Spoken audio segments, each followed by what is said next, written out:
If you're interviewing for a consulting firm or marketing firm, expect to be given a marketing case interview at some point during the interview process. You'll need to nail this type of case interview in order to land a job offer. If you have an upcoming marketing case interview, don't worry because we have you covered. I'm a former Bain manager and interviewer, and in this video, I'll share with you the only marketing case interview framework you will ever need to know to nail any marketing case interview. So what is a marketing case interview? A case interview, also known as a case for short, is a 30 to 45-minute exercise in which you and the interviewer work together to develop a recommendation or answer to a business problem. For marketing case interviews, you'll be given a business problem that has to do with designing or selling a product. Examples of the types of marketing case interview questions you could be given include: how would you market iPads to college students? How would you sell a new health snack? How would you decide which customer segment to target for a new product? Let's move on to the only marketing case interview framework you need to know. The only framework you will need to know for marketing case interviews is the 5 C's plus STP plus 4 P's framework. Although this is the only marketing framework you need to know, we do not recommend that you simply memorize this framework and use it in every single marketing case interview. Instead, we recommend that you fully understand each of the individual elements in this framework such that you can use specific elements here and there to piece together your own unique framework. At a high level, here's how the 5 C's plus STP plus 4 P's framework is organized. The 5 C's helps analyze the business situation before making any marketing decisions. STP helps identify which customer segment to target. And the 4 P's helps develop a strategy to implement marketing decisions. Let's go through each of these components to understand the specific elements in each. Starting with the 5 C's. The goal of the 5 C's framework is to collect and gather all of the relevant and necessary background information in order to make an informed marketing decision. 5 C's stands for company, collaborators, customers, competitors, and context. Looking at company, what products does the company have? What competitive advantages does the company have? What are the company's goals, and what is the company's brand image? Looking at collaborators, who are the company's suppliers and distributors? Who are the company's investors? Who has the company partnered with? And what other relationships does the company have with third parties? Looking at customers, who are the company's customers? What are their needs and preferences? And what are their purchasing habits or behaviors? And finally, what are customer perceptions of the company? Looking at competitors, who are the company's competitors? What are their strengths and weaknesses? What are their strategies and tactics? And who are the new potential threats? And finally, looking at the context, what are the laws and regulations in the industry? What are the economic trends? What are the new emerging technologies? And what are social or behavioral trends? Having knowledge of these 5 elements will help you with the next part of the framework, STP. Before we move on to STP, please take a second to give this video a like and subscribe to our channel so that you don't miss any of our consulting interview content.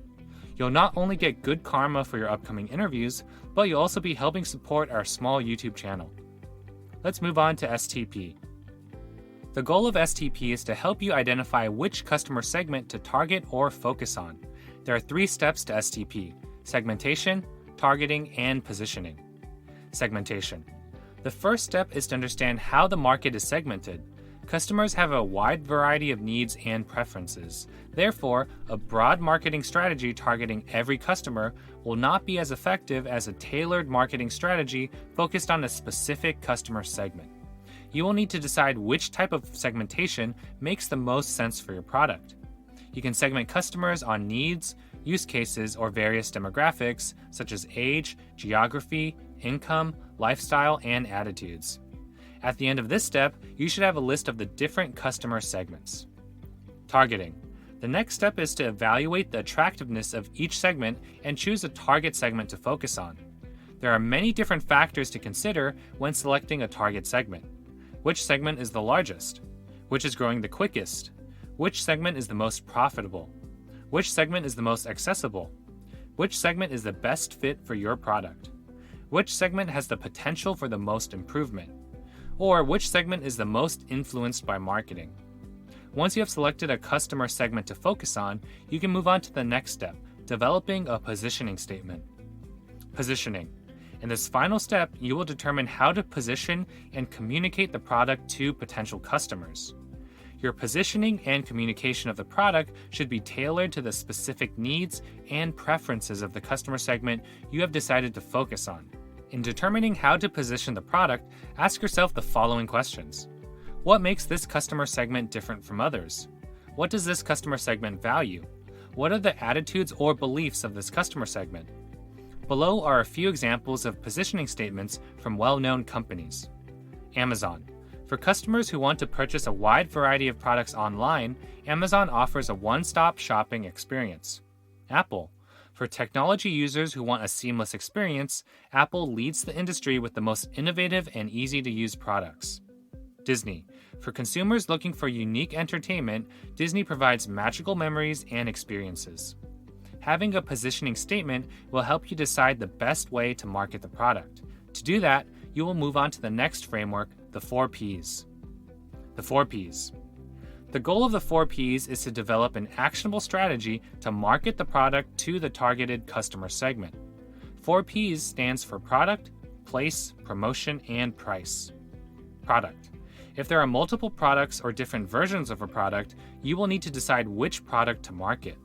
To do this, you will need to fully understand the benefits and points of differentiation of each product. Select the product that best fits customer needs and the positioning statement you developed for the segment you are focusing on. Place.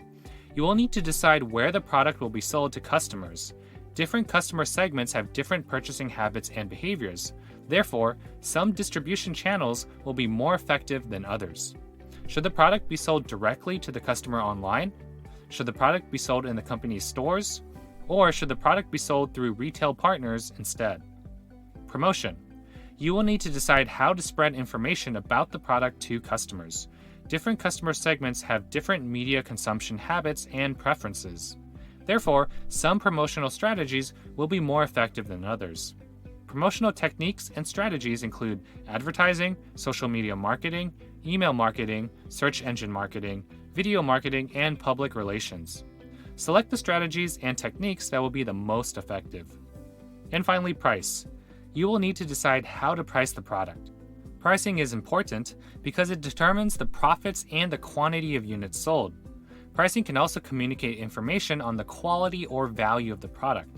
If you price the product too high, you may be pricing the product above your customer segment's willingness to pay. This would lead to lost sales. If you price the product too low, you may be losing potential profit from customers who are willing to pay a higher price. You may also be losing profits from customers who perceive the product as low quality due to a low price point. In deciding on a price, you can consider the cost to produce the product, the prices of other similar products, and the value that you are providing to customers. You now have all the tools you need to solve any marketing case interview. If you're looking for a step-by-step shortcut to learn case interviews quickly, check out our comprehensive case interview course and books. Links are in the video description below. We teach the most robust, effective case interview strategies in the least time-consuming way to save you hundreds of hours of prep time and help you land multiple consulting job offers.